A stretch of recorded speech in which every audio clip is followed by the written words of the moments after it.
Hello and welcome to the Everyone Watches Women's Tennis podcast, a tennis podcast that is solely focused on the women's game, giving you regular updates about what is taking place on the WTA Tour, both on and off the court. First of all, I would just like to say thank you so much for joining me for my very first episode.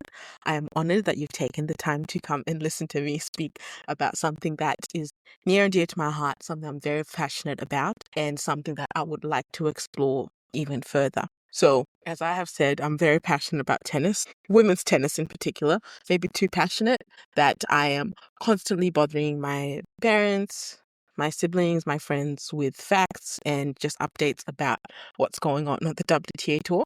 So I've decided it's time for me to find a place where I can put all those thoughts and opinions and have other people that are more like-minded or maybe just as obsessed or passionate about the WTA, and we can converse further. So, as I have stated, this is the very first and introductory episode, and I just want to let you know what we'll be discussing. So we'll be going on from my relationship or my background in tennis to the name choice, and then just at the end, dipping into the more specific tennis things, we'll be reviewing my predictions for the remainder of the WTA season.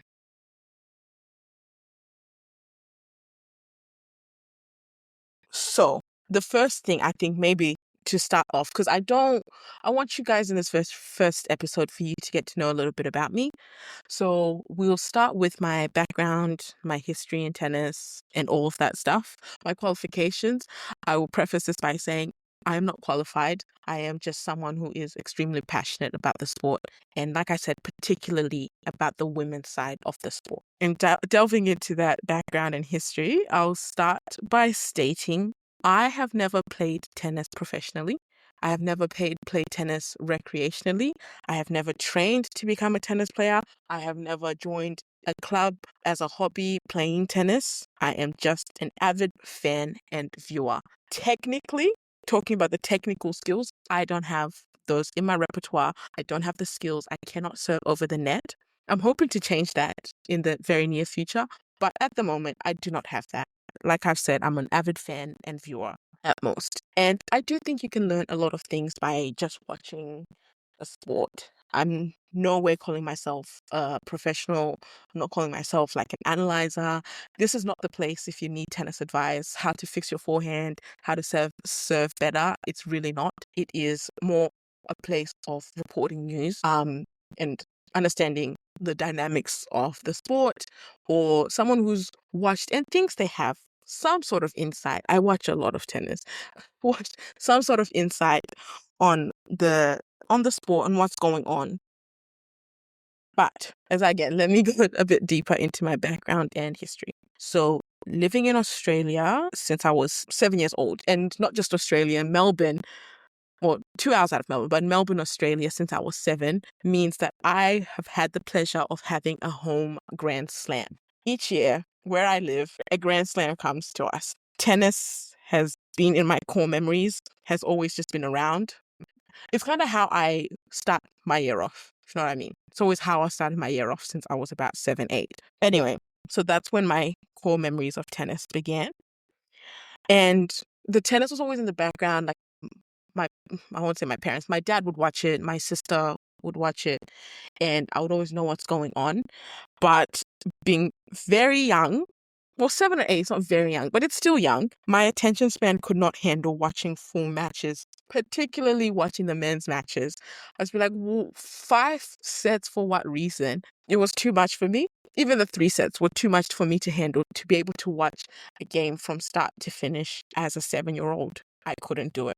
But I knew what was going on. I knew who won. I knew who was playing. I knew who were the top players at the time. I was aware of all of that. So that's where it began. Just every January, tennis being in the background. Every January, tennis coming around. I was like, okay, it's tennis time. Let's do this. And cute story. I did say I never played tennis, but this is a little bit of insight into our family and how much we love not just tennis, but sport in general. We, the children, we would, in our backyard, we would put out broomsticks in the middle of the yard. It was like there was a concrete space in the background. We'll put broomsticks right in the middle of the yard, And then we went to Kmart and bought some like cheap tennis rackets and some balls. Oh, we didn't buy them. Our parents would buy them for us. And then we would play tennis in our backyard, but it was barely like size of half a court, not an actual net. But, the interest and the love was there. So just a cute little story. So you know my qualifications. All right. But delving back into the story, one thing that was always apparent was that I preferred watching the women play. Not because the matches were ultimately shorter, it was more so, first of all, seeing strong women I could be like one day on a screen, number one, especially at the time. That's when our Queen Serena Williams was at the peak of her powers. But it was also the variety of their play. I liked that there were different types of players, different ways of playing tennis. I think there's more creativity in the women's game as well. So that was more interesting for me to watch. And then, yeah, just over time, like I said, I would watch the Australian Open only because it was easy to watch. It was on free-to-air TV. And then over time, I would start watching the other Grand Slams because some networks would offer it. I will say this, living in Australia is very difficult to have access to some of these things. And the time also something I'll get into it.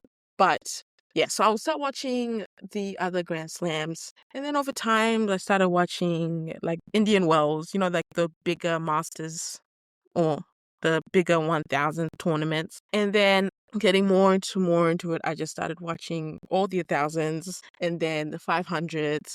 And then if I had the time, the 250s. As we know, tennis is a year-round sport, so there is a lot of it to consume. And for the past few years, I have been an avid consumer, waking up in the middle of the night, except in January, which is my favorite month of tennis. But after that, I have to wake up or stay up or sleep later, something that just messes up my circadian rhythm. But I'm very dedicated, I will say. Over time, I've watched all of them. And that's essentially where I'm at with tennis now. I'm dedicating a lot of my time watching it, reading about it, analyzing it, trying to understand what's going on, watching other people's videos, listening to podcasts as well about tennis. And yeah, that's just is it brief? Was that a brief history?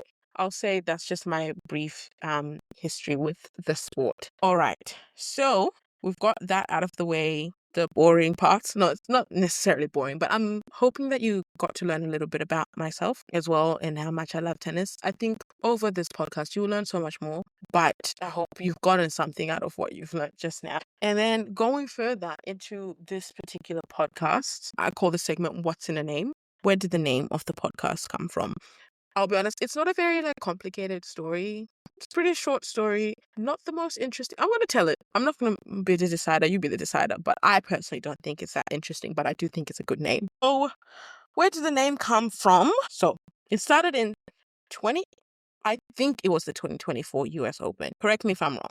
2024 US Open, I saw a few people, including Alexis Ohanian, which is Serena Williams' wife. Sorry, Serena Williams' husband, wearing a top that says, "Everyone watches women's sport." And then I also saw a few other people during the US Open wearing that shirt saying everyone watches women's sport. And I just liked it, of course. So this was all before this podcast idea. I hadn't thought of anything or anything came into fruition. And back to the top, I liked it so much. I went on the website of the team or the brand that made it.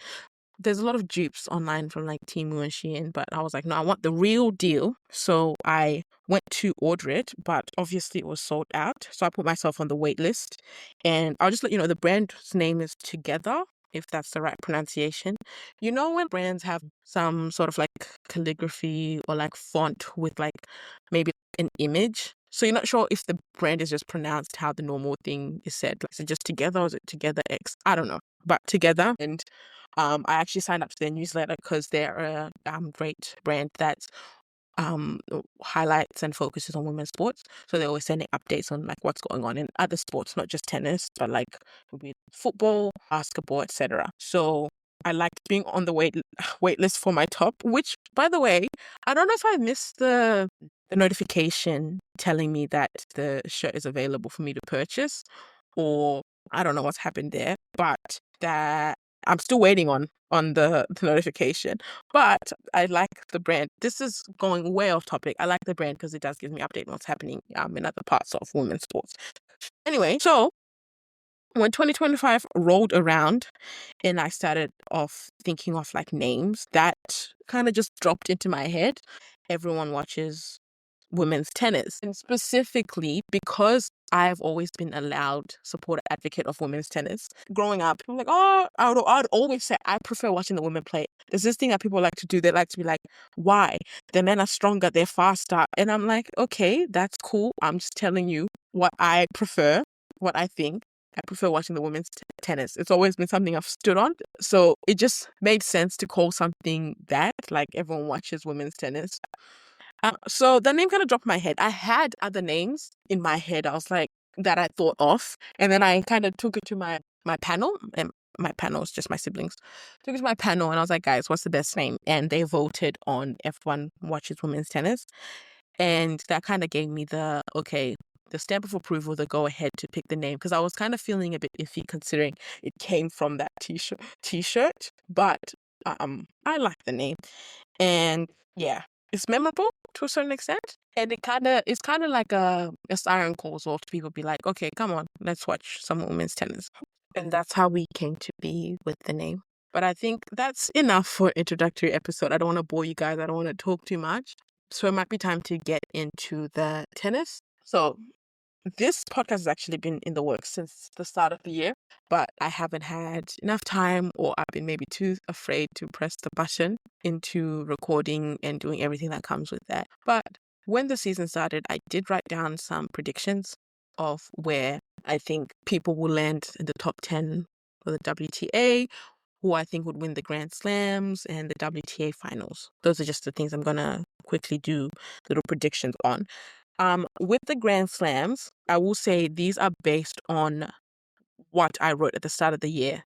I haven't changed it based on like what we've seen over the year, because I think that will skew what I think now. Like what I think now has probably changed a little bit, but I'm just going to go on based on what I wrote at the beginning of the year. The top 10, however, that I have listed here, I'll be honest with you, is based on it's based on what I wrote this other year, but also like what I've been seeing. And I will say I find predicting a top 10 so difficult. Like I just end up keeping the people that are already there. But I'm sure over time I'll get better at predicting that part of the game. But let's start with the Grand Slam predictions that I had. So the winner for I know it's already passed, but I'm just gonna tell you what I had for the Australian Open, just so you can trust me a little bit that I didn't say Madison Keys is gonna win the Australian Open and just be lying. This is what I originally had listed. So I had Coco Gauff winning the Australian Open. This was due to her being semi-finalist the year before, so she has gotten far in the competition, has some pedigree. How her 2024 ended, Masters title and the WTA final, beating the two best players in the world, and then had her form at the United Cup. She seemed unstoppable at the United Cup, and I just thought that momentum, that confidence going into the Australian Open would help her lift the title, but that did not happen. So that prediction is kind of irrelevant now. Okay, and then going into French Open. Again, I had Coco Gauff winning the French Open. I didn't predict Iga, and now it's like, oh yeah, vindication. But I think at the start of the year, when I would have written this, a lot of people probably would have questioned that. But I thought at the time it was a fair prediction, and I still think it's a fair prediction going into literally the French Open in a few hours. Coco, for the French Open, she has made a final. She's great on clay. She's confident, I think, at the French Open as well. And when she's lost, she's mainly lost to Iga, who is someone that she is playing a lot better than lately.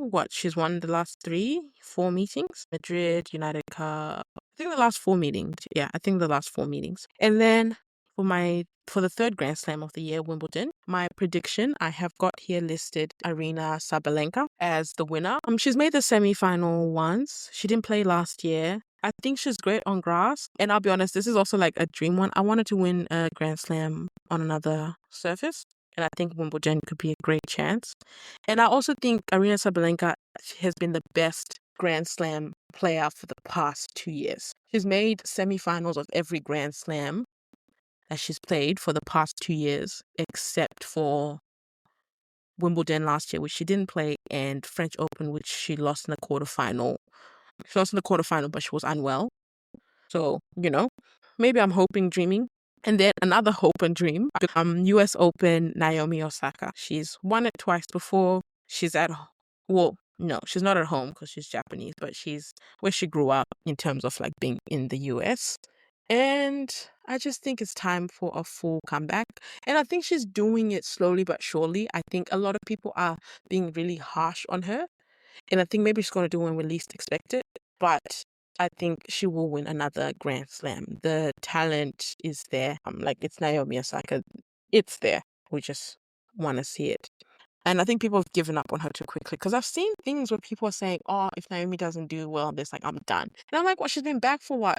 A year and a half? Not even a full 2 years? Give her some time. My goodness me.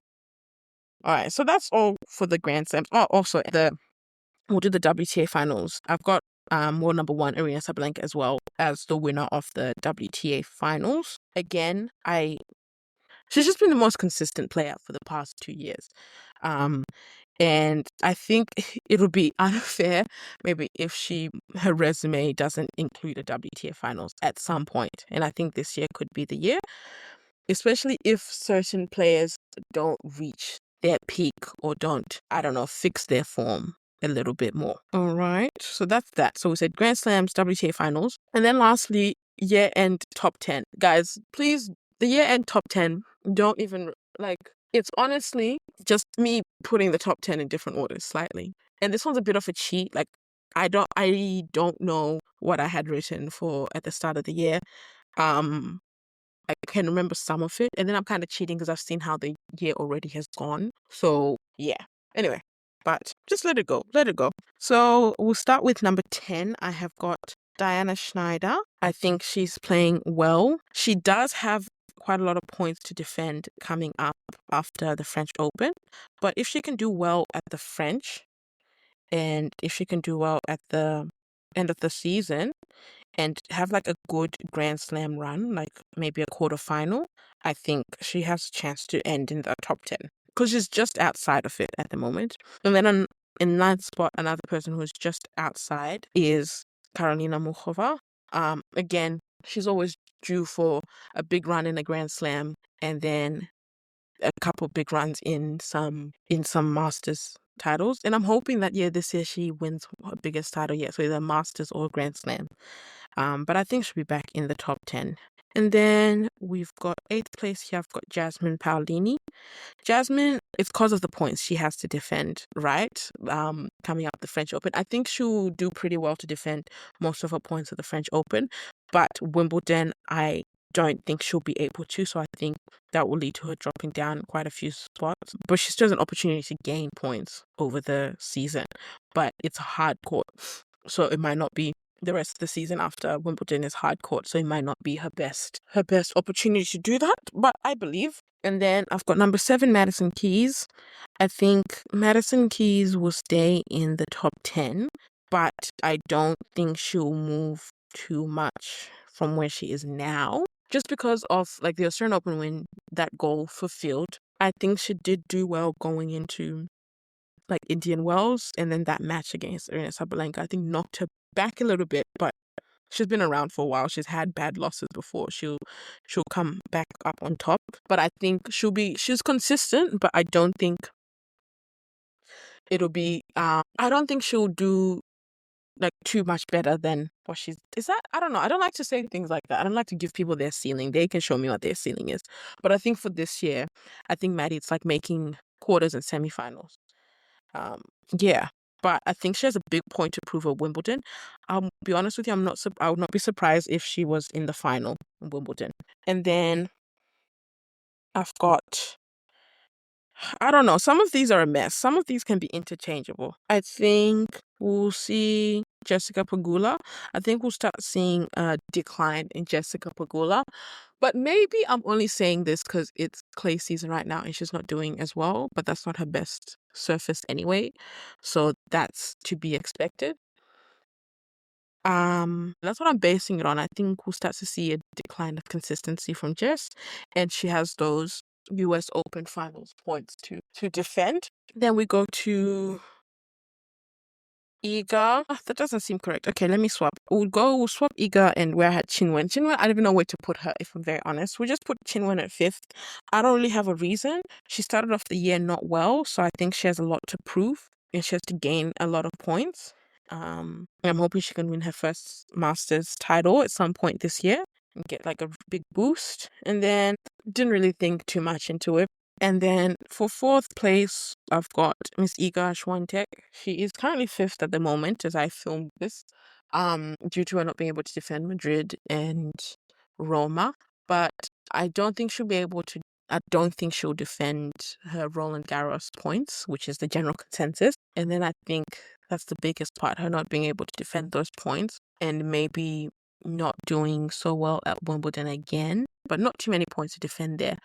But coming into the end of the year, I think she had quite a lot of suspensions. So if her form picks up as the year goes, I think she'll be able to pick up some of those points in the final the thousands that she missed when she was suspended. And even US Open, I think she can do better there. It's Iga, never count her out of anything. But yeah, based on what we're seeing right now, I can only speak on what we're seeing. I'll be honest, if you could hear, I believe in all of these people. Anyway, and then my 3rd place, I've got Mira Andreeva. I think Mira, she has the semi-final points to defend, but after that, she doesn't have a lot of points to defend for the rest of the year. So I think she can just get better and better. And I think it's time for a big Grand Slam run. Last year was obviously a big Grand Slam run, but I mean like a final or winning one. No, that would not surprise me in the slightest. And then 2nd place, we've got Corey Goff. Again, Coco, I think she's winning the French Open, so that's a big bunch of points there. And then she didn't defend her winner's points last year from the US Open, so I think she'll be able to do that. Oh, I think she'll be able to do better this year in Wimbledon and in the US Open. And then I think she has, when we get to near the end of the year, that's when she has points to defend. But in the middle there, I think she can still gain quite a few points. And then lastly, we've got Arina Sabalenka. I think because there's such a gap between her and 2nd place and the rest of the field, she'll stay number 1 till the end of the year. And I think she has points to gain at Wimbledon because she didn't play, and just during that period, that little grass season, she has points to gain. And I think if she does well at French Open, she has points to gain as well. Then going into the hard court, the US hard court swing, well, I won't even call it the US hard court swing, just the hard court swing of the rest of the year, she has a lot of points to defend. But I think because, like I said, of the gap that she has between her and the other players and the points that she's due to gain with these two upcoming Grand Slams, I think she'll be fine to hold on to the number 1 spot for the rest of the year. But yes, those are my final 10 predictions. Again, I find them really difficult to make. So I appreciate you listening to that.